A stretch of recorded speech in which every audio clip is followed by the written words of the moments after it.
Hey everyone, and welcome to the Deep Dive, where we like to really get into some fascinating topics. That's right, we take a deep dive. And today we're diving into pharmacology. Absolutely, focusing on the NLM-RN pharmacology exam. Yeah, you know that big scary exam. It can be a bit daunting for sure. Well, we are here to break it down for you.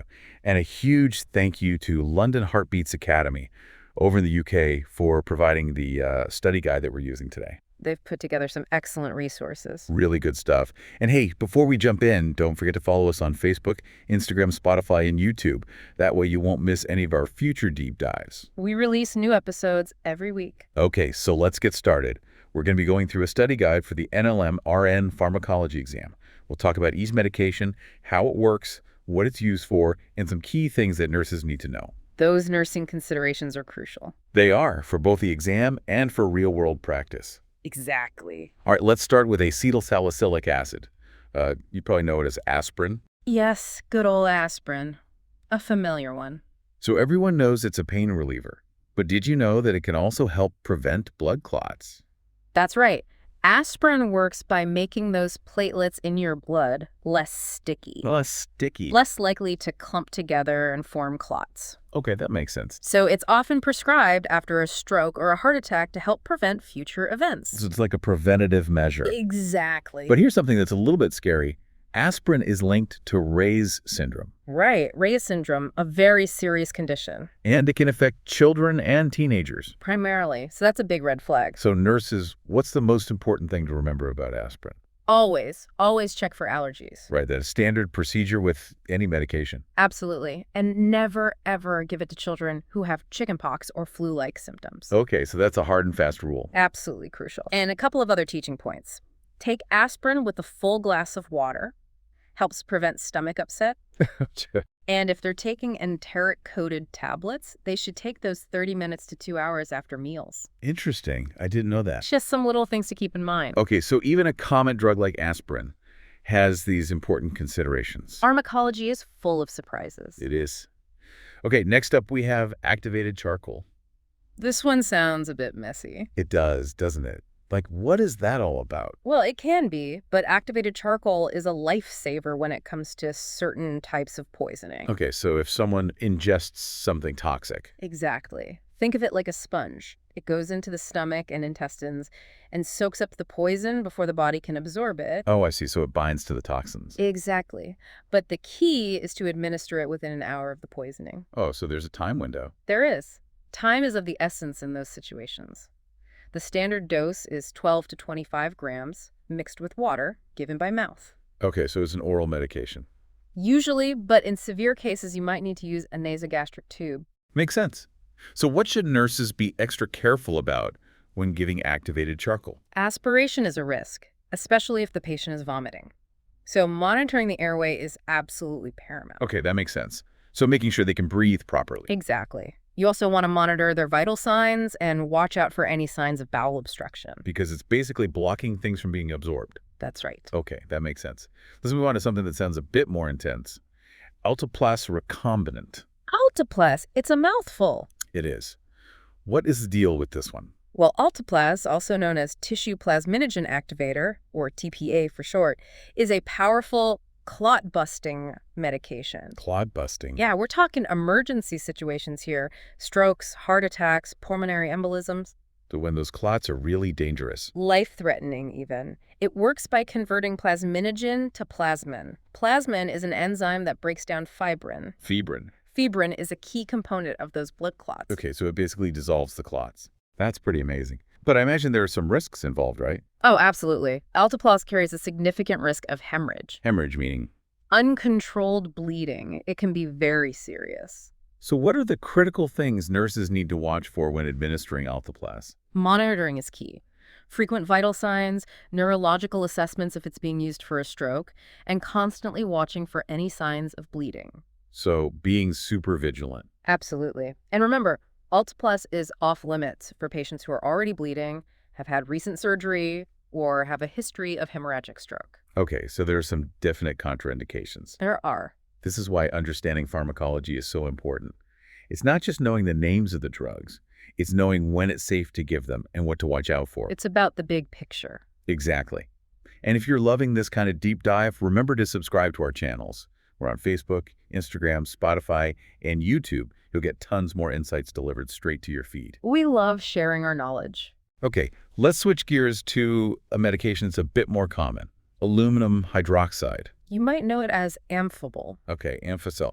This one is often used for heartburn, right? That's right, it's an antacid. It neutralizes stomach acid, relieves heartburn, indigestion, gas. Basically, it raises the pH of the stomach contents, makes them less acidic.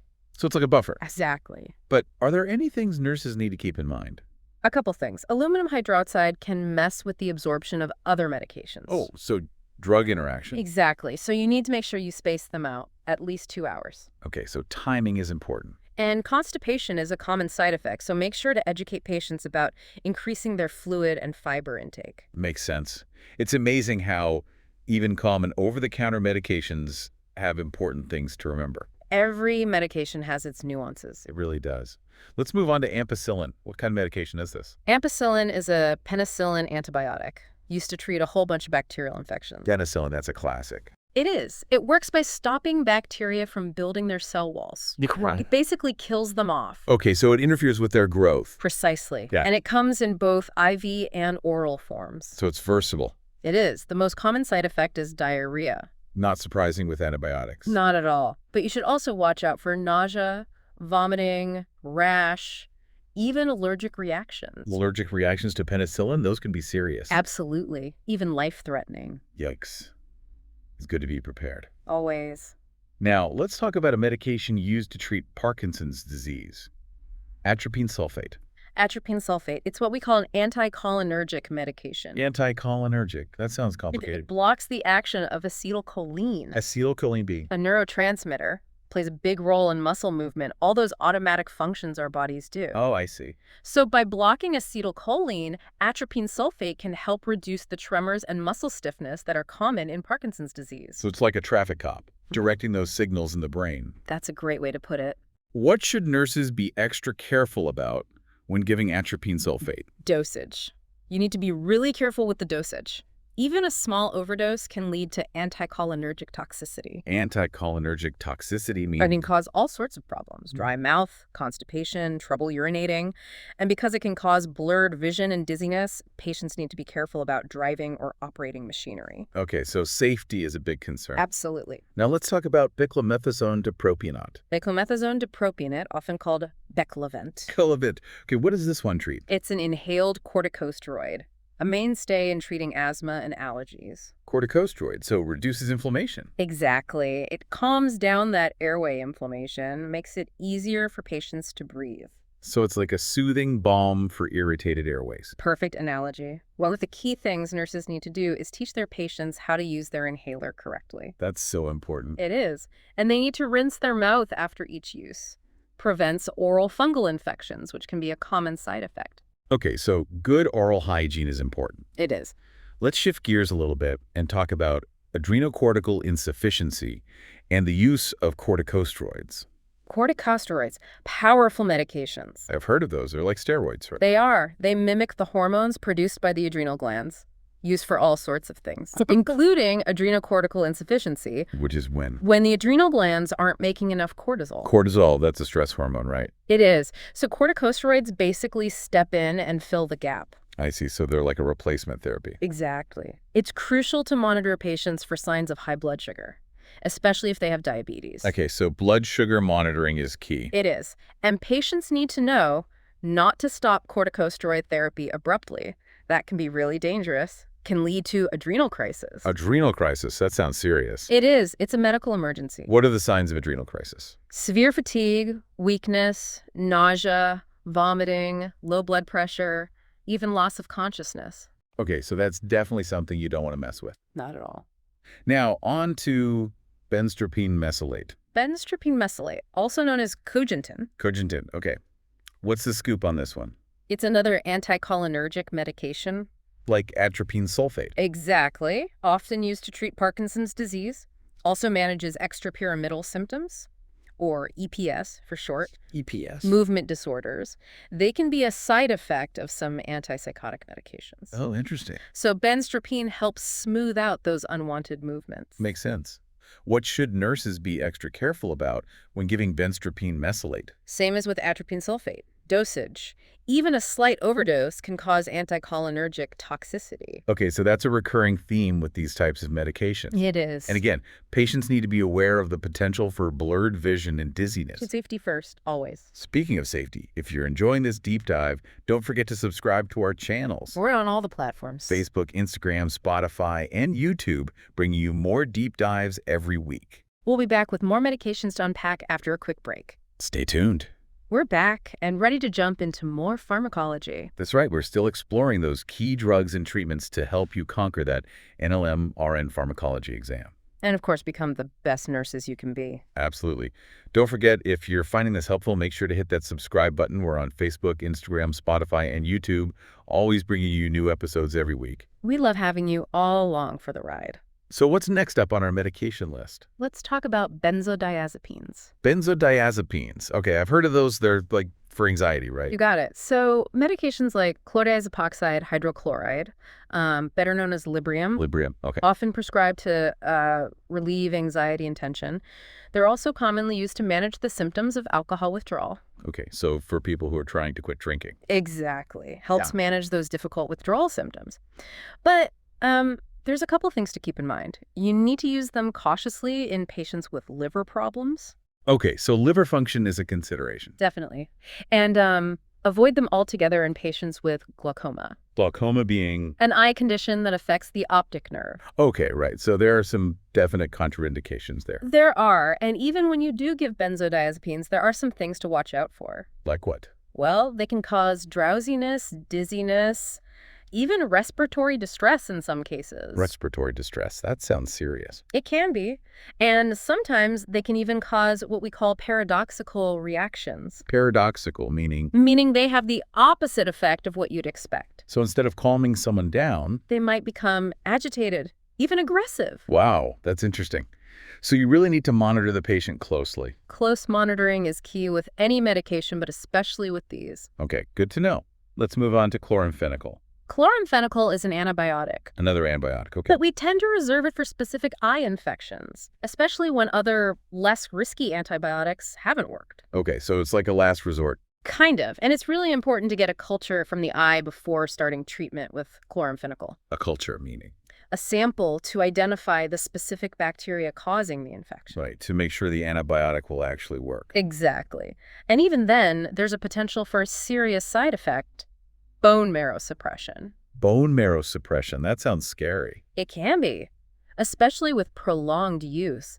The bone marrow is responsible for producing all of our blood cells. Right, like red blood cells, white blood cells. All of them. So when the bone marrow is suppressed, it can't make enough of these cells. Leading to? Anemia, bleeding problems, increased susceptibility to infections. So that's definitely something you wouldn't want to miss. Definitely not. It's amazing how much information nurses need to keep straight. It's a lot, but it's all important. Speaking of staying informed, if you're enjoying this deep dive, don't forget to hit that subscribe button. We're on Facebook, Instagram, Spotify, and YouTube, bringing you new episodes every week.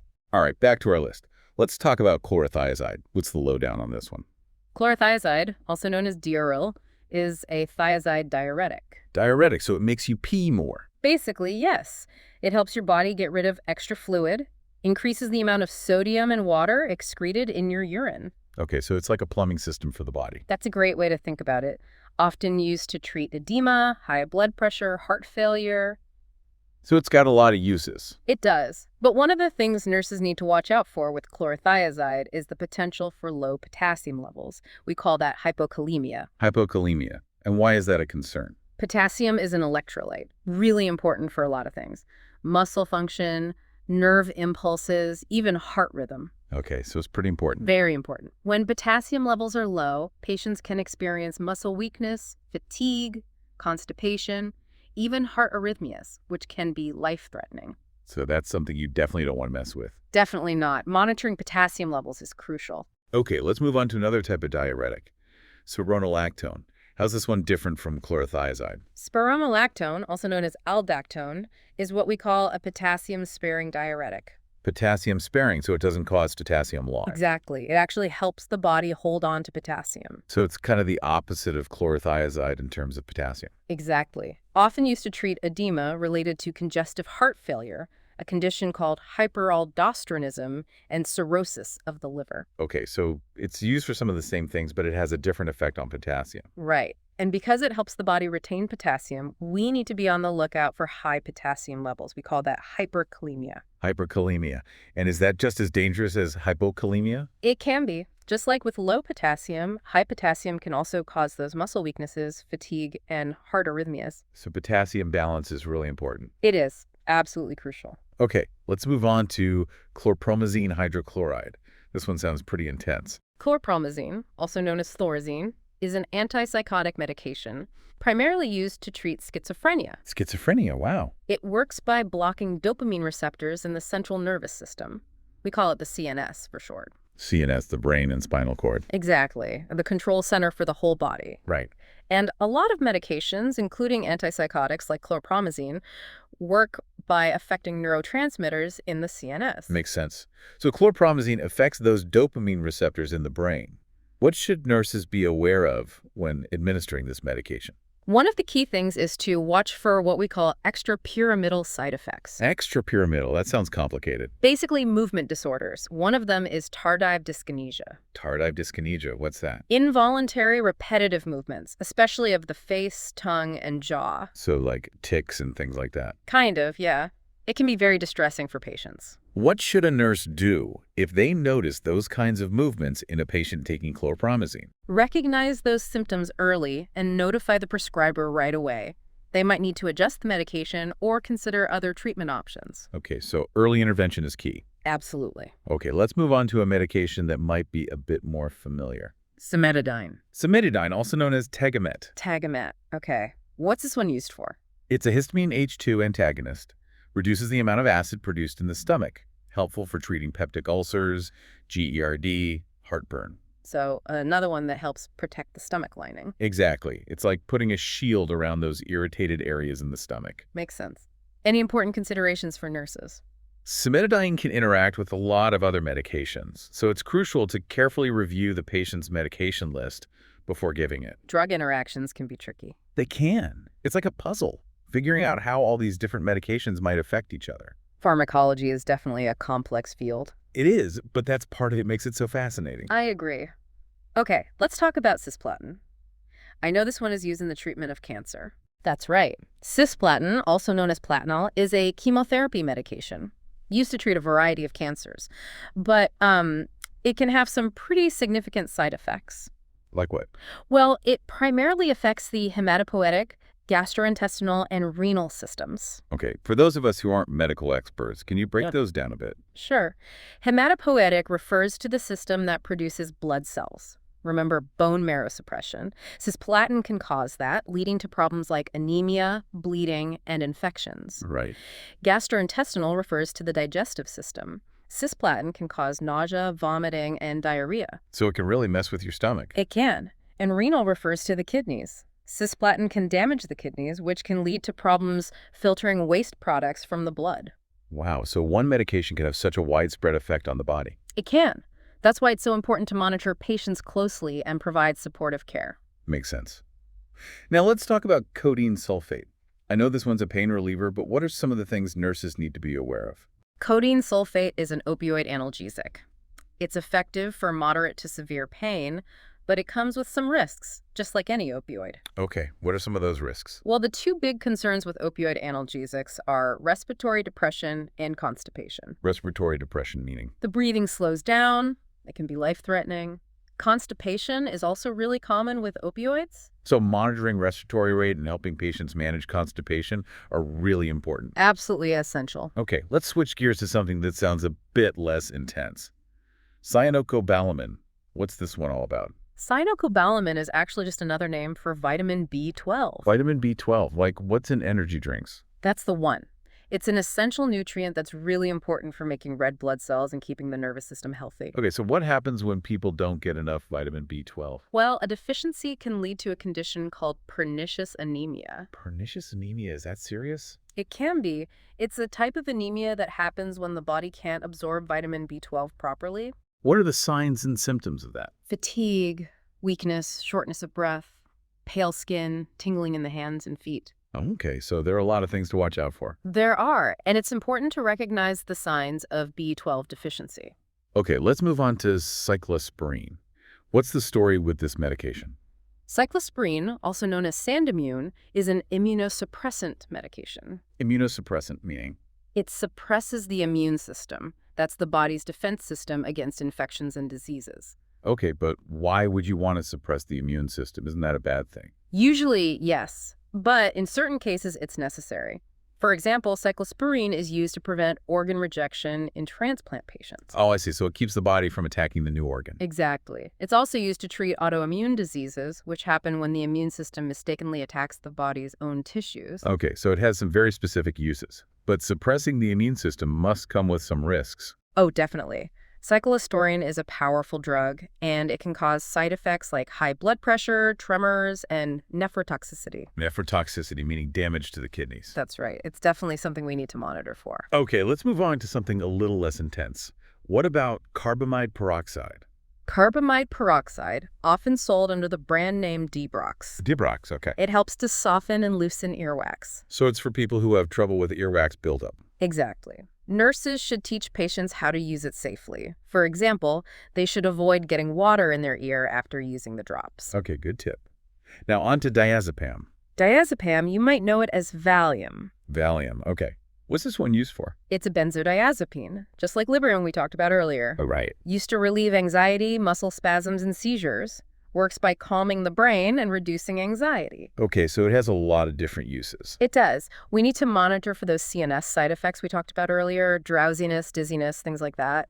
And patients should avoid alcohol while taking diazepam. No cocktails with Valium. Not a good idea. Got it. Let's switch gears and talk about digoxin. I know this one is for the heart, but can you tell me more about it? Digoxin, also known as Lanoxin, is a cardiac glycoside. Basically, it helps the heart beat more efficiently. How does it do that? It increases the force of the heart muscle contractions and slows down the heart rate, kind of like a fine-tuning mechanism for the heart. Interesting. Any nursing considerations? Digoxin levels need to be monitored very closely because digoxin toxicity can occur. Toxicity meaning? Too much of the drug in the system can cause problems. What kind of problem? Nausea, vomiting, loss of appetite, and visual disturbances. Really important to catch those symptoms early.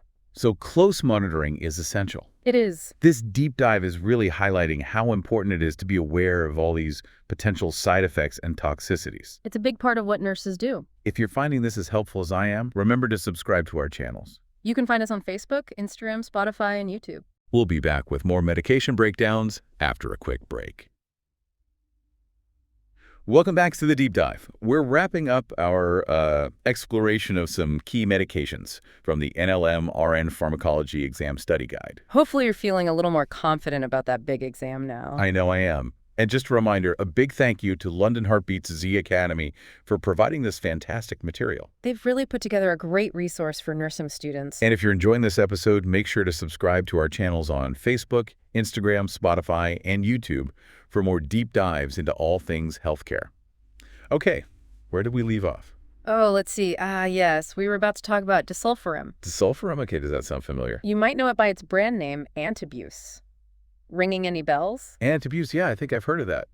Isn't it something to do with alcohol? That's right. Disulfiram is used to help people who are struggling with alcohol use disorder. Okay, so for people who want to stop drinking. Exactly. It basically makes drinking alcohol a very, very unpleasant experience. How does it do that? It blocks an enzyme that's involved in breaking down alcohol. So if someone drinks alcohol while taking disulfiram, they're not going to feel so good. Not at all. We're talking flushing, nausea, vomiting, pounding headache, the whole 9 yards. So it's like a deterrent. Exactly. It's not a cure for alcohol use disorder, but it can be a helpful tool for people who are really motivated to stay sober. That's an interesting approach. Yeah.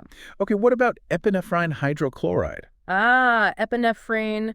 also known as adrenaline. This one is a real lifesaver. I feel like I've heard of that one. Isn't that what's in those EpiPens? You got it. It's used in emergency situations. We're talking anaphylaxis, cardiac arrest, severe asthma attacks, serious stuff. So it's like the big guns of pharmacology? You could say that.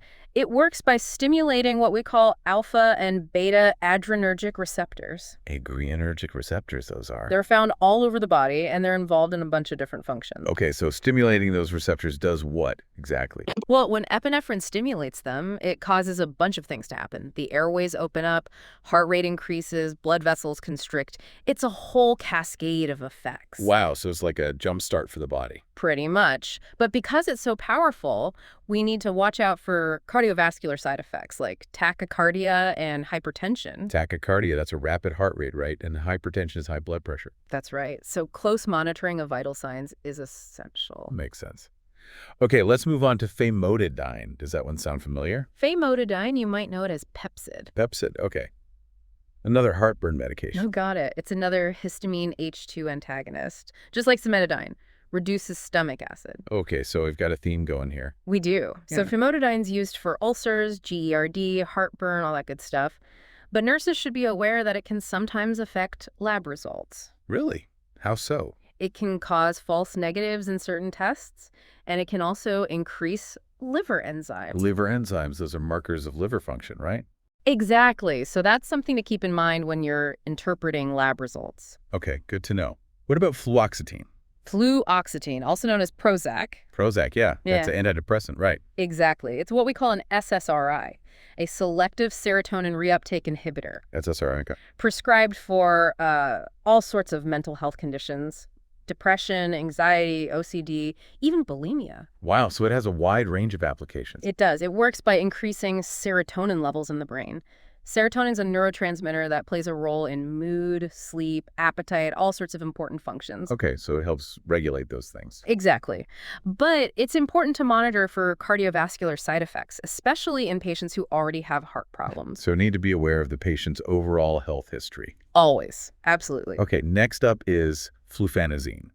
What can you tell me about this one? Flufenazine, also known as Prolixin. It's a typical antipsychotic used to treat schizophrenia and other psychotic disorders. Sounds like it's in the same family as chlorpromazine. You got it. It blocks dopamine receptors in the CNS. Okay, so another one that affects those neurotransmitters in the brain. What should nurses teach their patients about flufenazine? One thing is that it can make them more sensitive to sunlight. Photosensitivity. Exactly. So they need to be really careful about sun protection. Sunscreen, hats, protective clothing. Good advice. Sunburns are no fun. Nope. Okay, what about furosemide? I think we might have talked about that one before, haven't we? We have. Furosemide, also known as Lasix, is a loop diuretic. So it's like chlorothiazide, but stronger. You got it. Used for edema, heart failure, high blood pressure. But nurses need to monitor potassium levels closely. Because it can cause hypokalemia. Exactly. And you need to administer intravenous furosemide slowly, Yeah. especially in patients who have hearing loss. Hearing loss. That's interesting. Why is that? Rapid administration can actually worsen hearing problems. Oh, wow. I didn't know that. Yeah. Okay, so careful administration and close monitoring are key. Absolutely. This deep dive is really highlighting how much nurses need to know about pharmacology. It's a lot, but it's all so important for patient safety. And if you're loving this information, don't forget to subscribe to our channels. We're on Facebook, Instagram, Spotify, and YouTube, releasing new episodes every week. Okay, what's next on the list? Gentamicin, Yeah. often called garamycin. Garamycin. Okay, what's gentamicin all about? It's an aminoglycoside antibiotic used to treat really serious infections, ones caused by gram-negative bacteria. Gram-negative bacteria, those are. They're a type of bacteria that are particularly tough to kill, so we need the strong stuff. Makes sense. But with great power comes great responsibility. Exactly. Gentamicin can cause some pretty serious side effects. We need to be really careful about ototoxicity and nephrotoxicity. Right, those are damage to the ears and kidneys. You got it. So it's like walking a tightrope. You're trying to kill the infection without harming the patient. It's a delicate balance for sure. All right, what's next on our list? Glipizide, right? Yep. Glipizide, also known as glucotrol, is an oral anti-diabetic medication. Antidiabetic, so it's for diabetes. Exactly. Specifically type 2 diabetes. It works by stimulating the release of insulin from the pancreas. Insulin is what helps regulate blood sugar, right? Exactly. And with glipizide, Patient education is really important. They need to know how to monitor their blood sugar, recognize signs of hypoglycemia, take the medication as prescribed, all that good stuff. Makes sense. Okay, what about glucagon? Glucagon is kind of the opposite of insulin. It actually raises blood sugar levels. So it's used for hypoglycemia. Exactly. Severe hypoglycemia. Those emergency situations where someone's blood sugar drops dangerously low usually comes as a powder that you mix with liquid before injecting. It's like a rescue medication. Exactly. It's important for family members or caregivers to know how to administer it in case of an emergency. Okay, so it's good to be prepared. Always. What's next? Glyburide. Yes. Glyburide, also known as micronase or diabeta, is another oral anti-diabetic medication. Okay, so it's like glipizide. Very similar. It also stimulates the release of insulin from the pancreas. So it's another option for managing type 2 diabetes. Exactly. Just a couple of things to remember. Take it once a day with breakfast, avoid alcohol, and report any unusual symptoms to their doctor. Got it. Okay, what about haloperidol? Haloperidol, also known as Haldol, is a high-potency antipsychotic. Okay, so back to antipsychotics.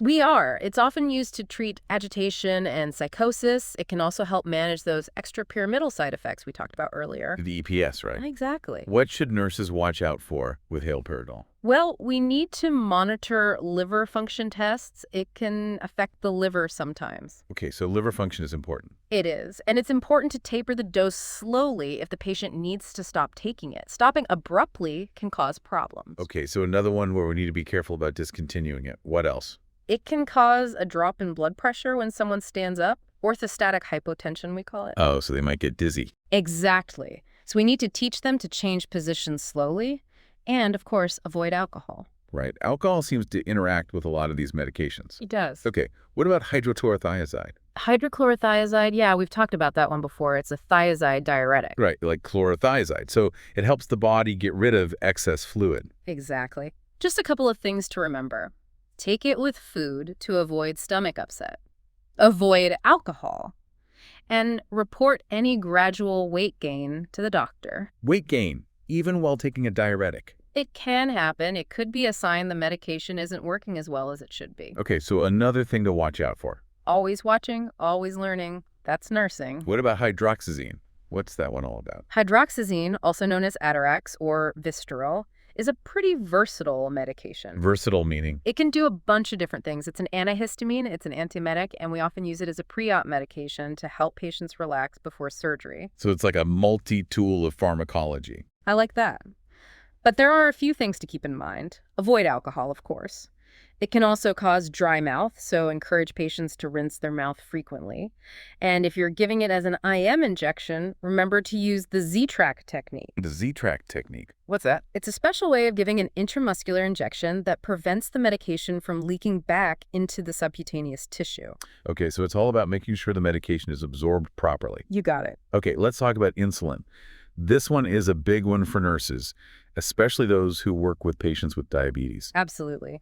Insulin is a hormone that helps the body regulate blood sugar. People with type 1 diabetes don't produce any insulin, so they need to take insulin injections to survive. Wow, so it's literally life-sustaining. It is. And people with type 2 diabetes might need insulin too if their pancreas isn't producing enough or if their body isn't using it effectively. Okay, so it's a crucial medication for a lot of people. Absolutely. And nurses play a huge role in teaching patients about insulin, how to give themselves injections, how to store it, how to recognize and treat low blood sugar, all of it. It sounds like a lot of responsibility. It is, but it's also incredibly rewarding to help people manage their diabetes and live healthier lives. Okay, so what about isophane insulin? How's that different from regular insulin? Isophane insulin, also known as NPH insulin, is an intermediate-acting insulin. Intermediate-acting meaning? It takes a bit longer to start working than regular insulin, but it also lasts longer in the body, so it provides more sustained blood sugar control. Makes sense. Typically given once or twice a day, and of course, avoid alcohol. Right. Alcohol and diabetes medications don't mix. Nope. Okay. Moving right along. What about lidocaine hydrochloride? Lidocaine hydrochloride, yeah, that's an interesting one. It's actually given intravenously to treat certain types of heart rhythm problems, ventricular tachycardia specifically. So it's like an antiarrhythmic. Exactly. It helps to regulate the heart's rhythm. But nurses need to know that you shouldn't mix lidocaine with other solutions in the IV line. And you need to check the patient's blood levels to make sure they're within a safe range. So lots of monitoring involved. There is. It's all about making sure the medication is working properly and not causing any harm. Okay, what about lithium carbonate? Lithium carbonate, also known as Escalith, is a mood stabilizer. A mood stabilizer, so it's for. Primarily used to treat bipolar disorder, helps to even out those extreme mood swings. Okay, that makes sense. Yeah. Any important considerations for nurses? One really important thing is that patients should avoid taking NSAIDs while on lithium. NSAIDs like ibuprofen and things like that. Exactly. They can increase the risk of lithium toxicity, and patients need to stay hydrated. That's really important, especially when it's hot or they're exercising a lot. So simple things like drinking enough water can make a big difference. They can. It's all about the details. Okay, what about lorazepam? Another anxiety medication. Right. You got it. Lorazepam, also known as Ativan, is a benzodiazepine. So it works like diazepam. Exactly. Calms the brain, reduces anxiety, often used for anxiety and seizures. But just like other benzodiazepines, it shouldn't be stopped suddenly. You need to taper it off slowly. Okay, so slow and steady wins the race. Yeah. Anything else? Yeah, it's really important to assess patients for suicidal ideation, especially when they're starting lorazepam or when their dose is changed. Oh, wow. I didn't realize that was a risk, so really important to be aware of that. Absolutely. Okay, now for magnesium sulfate. That sounds pretty straightforward. Magnesium sulfate might sound simple, but its uses and effects are actually pretty diverse, and the dosage can vary a lot depending on what it's being used for. Okay, so what is magnesium sulfate used for? Well, it's often used as an anticonvulsant, so it can help prevent or control seizures. Okay, so for epilepsy and things like that. Exactly. It's also used to treat certain types of arrhythmias and can be given to pregnant women to prevent seizures in preeclampsia. Preeclampsia, that's a serious condition during pregnancy, right? It is. So magnesium sulfate is pretty versatile, but because it can affect breathing and the central nervous system, we need to monitor patients very carefully. Okay, so respiratory rate, reflexes, urine output, all that. Exactly. We also need to keep a close eye on their vital signs, especially blood pressure and heart rate. So administering magnesium sulfate is a big responsibility. It is, but that's what nurses do. We're always on our toes, making sure our patients are safe. Okay, what about mannitol? Mannitol, also known as osmotrol, is an osmotic diuretic. Osmotic diuretic. It basically pulls fluid from the body's tissues into the bloodstream, which increases urine output. So it's another one that helps the body get rid of excess fluid. Exactly. It's often used to reduce swelling in the brain, cerebral edema, and to protect the kidneys from damage during certain procedures. Okay, so it has some very specific uses.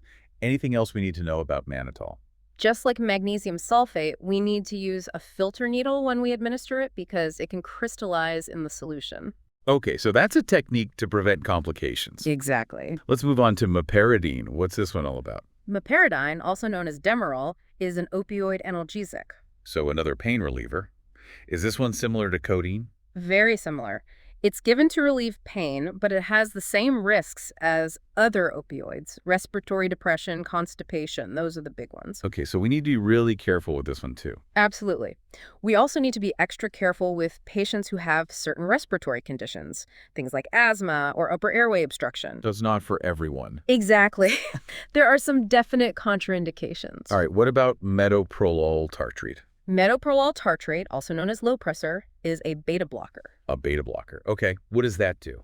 It blocks the effects of adrenaline. Adrenaline's that hormone that can speed up the heart rate and increase blood pressure. So it's like a chill pill for the heart. You could say that. It's used to treat high blood pressure, some types of irregular heartbeats, even heart attacks. Okay, so it's a pretty important medication. It is. We need to monitor blood pressure and heart rate really closely before and after giving metoprolol. And the timing of those assessments depends on whether it's given orally or intravenously. Okay, so the route of administration makes a difference. It does. What about morphine sulfate? I feel like most nurses are pretty familiar with this one. Morphine sulfate is a powerful opioid analgesic used for severe chronic pain, commonly given after surgery. Okay, so it's another one with those risks of respiratory depression and constipation. Yes, absolutely. We need to be super vigilant about those side effects.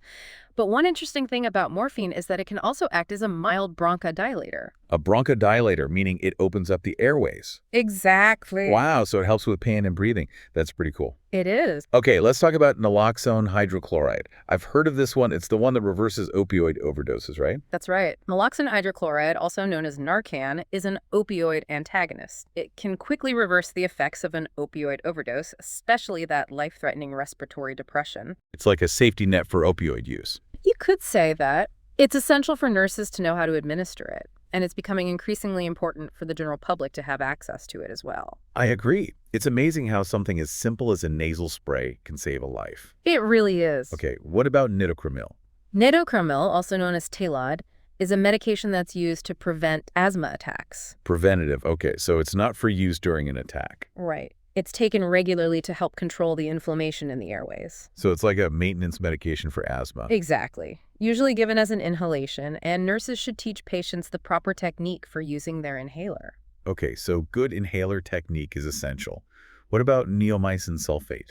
Neomycin sulfate, also known as misafredin, is an aminoglycoside antibiotic, just like gentamicin. So another one that's used for those tough gram-negative bacteria. Exactly. And we need to be aware of those same potential side effects: nephrotoxicity, ototoxicity, and we also want to watch out for superinfections. Superinfect. Yeah, those are new infections that can develop when the normal balance of bacteria in the body is disrupted by antibiotics. So it's like killing the bad bacteria can sometimes open the door for other infections to take hold. Exactly. It's all about maintaining that balance. Yeah.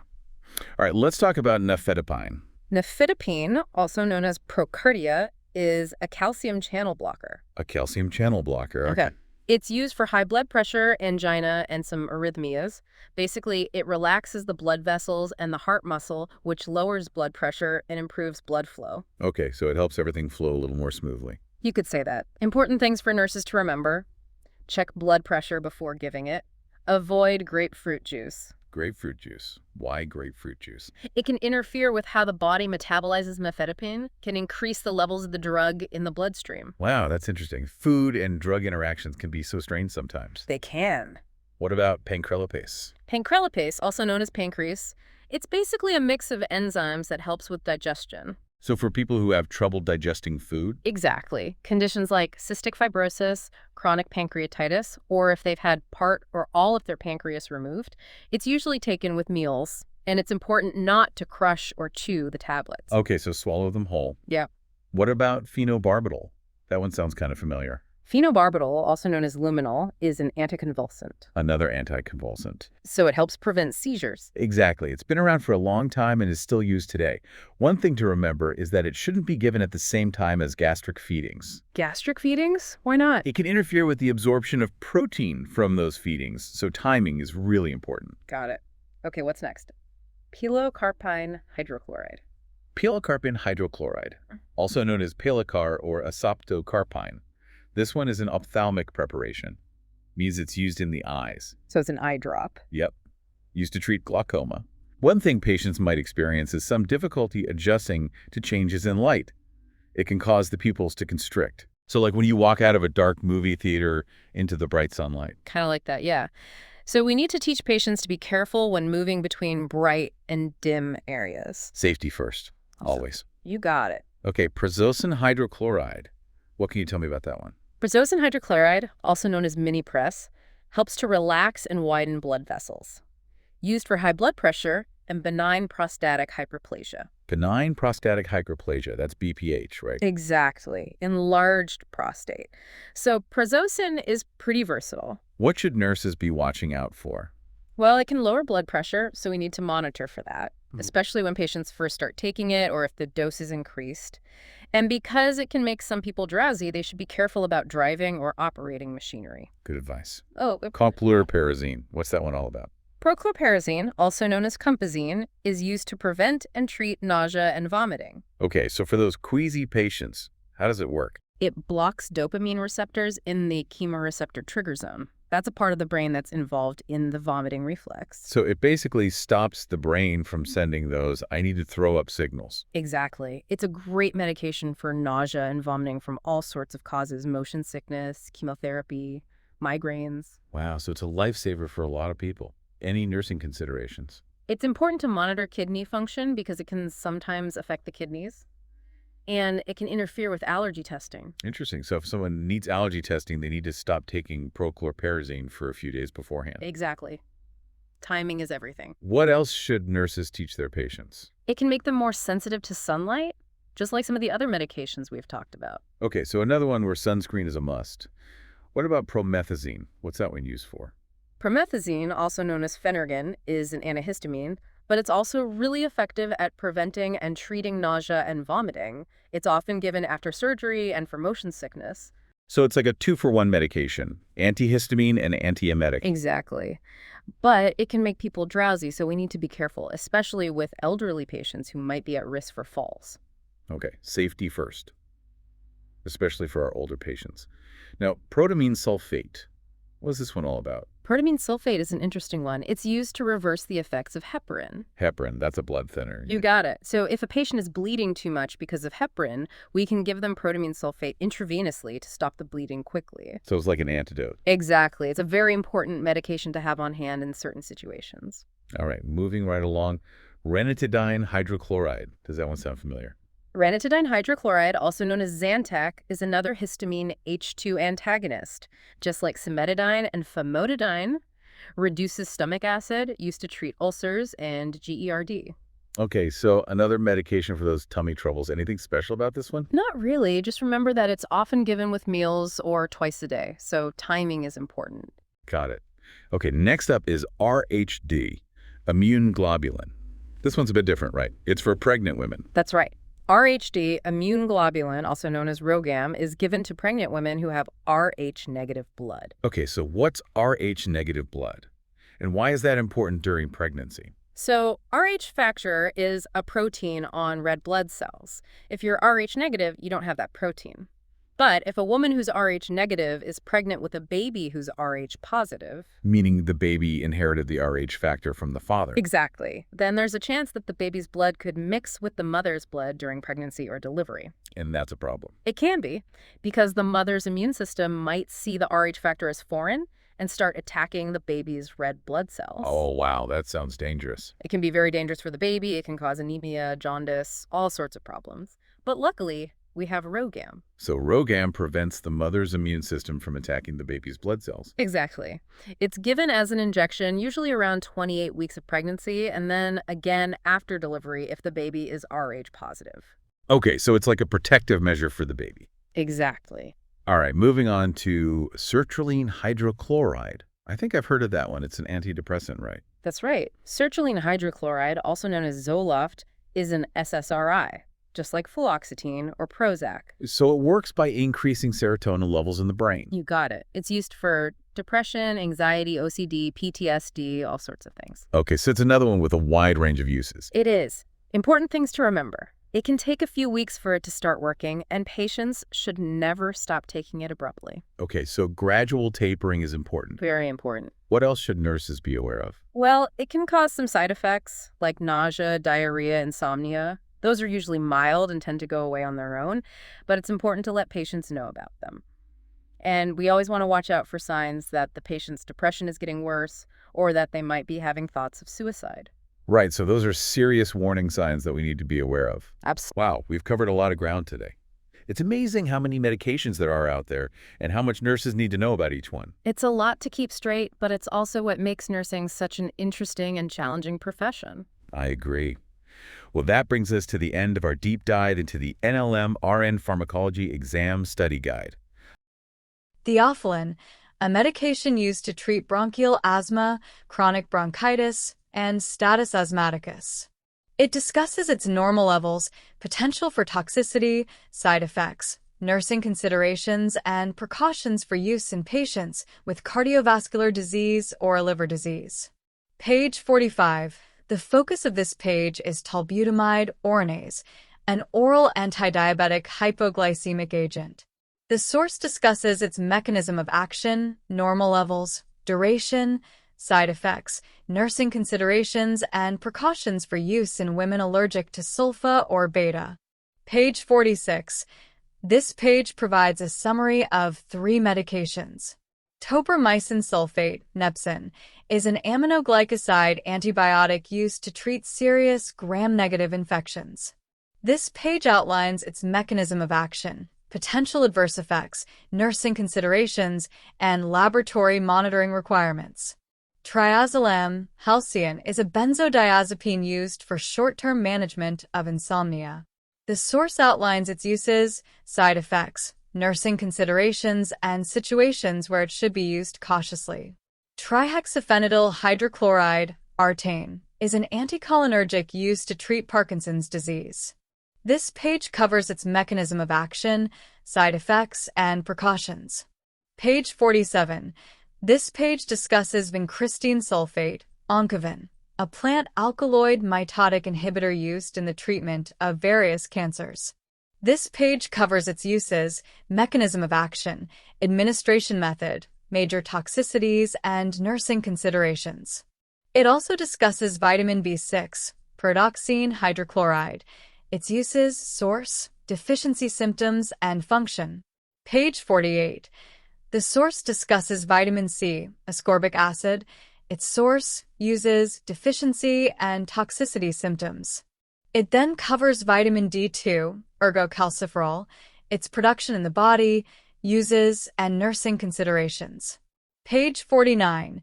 This page discusses vitamin E, alpha-tocopherol, and its source, function, deficiency, and toxicity. The page then examines vitamin K1, aquamephaton, and its role in clotting, source, uses, nursing considerations, and who should not use it. Page 50. This page focuses on warfarin sodium, Coumadin, an anticoagulant. It covers its administration route, therapeutic range, onset of action, interactions, and patient teaching points. Page 51. This page discusses Zovirax, an antiviral medication used to treat infections caused by the herpes simplex virus. The page also details sucralfate, carafate, a mucosal protective agent used to treat ulcers. Page 52. This page focuses on aminoglycosides, a class of antibiotics including gentamicin and tobramycin, and their mechanism of action, potential adverse effects, laboratory monitoring, and use in treating specific infections. Page 53. This page provides information on sulfonamides, a class of bacteriostatic antibiotics. It discusses their mechanism of action, uses, cautions, adverse effects, nursing considerations, and laboratory monitoring requirements. Page 54. This page focuses on thiazide diuretics, hydrochlorothiazide, their mechanism of action, adverse effects, patient teaching points, and contraindications. It then provides an overview of tricyclic antidepressants, discussing their mechanism of action, onset of action, and cautions. Page 55.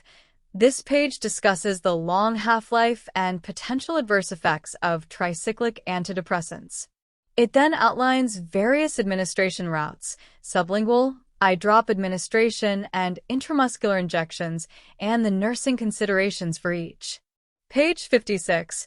This page describes the procedure for intramuscular injections and blood administration along with potential adverse reactions. It also covers oral administration, including buccal administration. The page concludes with definitions of paradoxical reaction and sustained release / time released. Page 57. The source describes osmotic agents, such as mannitol. The source explains how it works, its uses, adverse effects, nursing considerations, and contraindications. The page also covers epistaxis, nosebleed, and its treatment. Page 58. This page discusses neutropenia / agranulocytosis and its treatment. The source also covers the concept of half-life in pharmacology. The page concludes with a discussion of chelating agents and their use in treating heavy metal toxicity. Page 59. This page focuses on various types of hepatitis. The source outlines the causes, modes of transmission, incubation periods, and symptoms of hepatitis A, B, D, and EATS. Page 60. The source continues its discussion of hepatitis, specifically hepatitis C. It explains the typical symptoms, incubation period, and potential complications of hepatitis C. The page then covers HIV treatment, focusing on antiviral protease inhibitors. Page 61. The source discusses reverse transcriptase inhibitors, a class of drugs used to treat HIV infection. It explains how they work, their advantages, potential side effects, and considerations for use in combination therapy. The page also covers diabetes treatment in children, including managing hypoglycemic reactions and teaching children about self-management.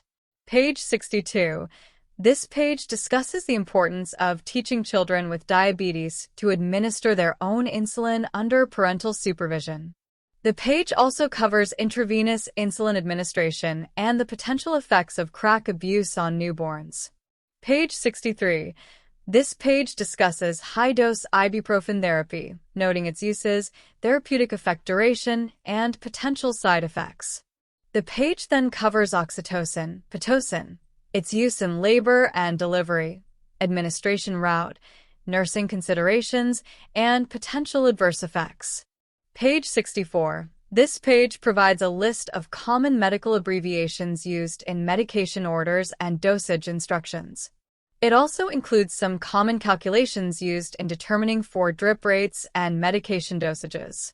Don't forget to subscribe to our channels on Facebook, Instagram, Spotify, and YouTube for more insightful discussions and educational content from the London HeartbeatsZ Academy, UK.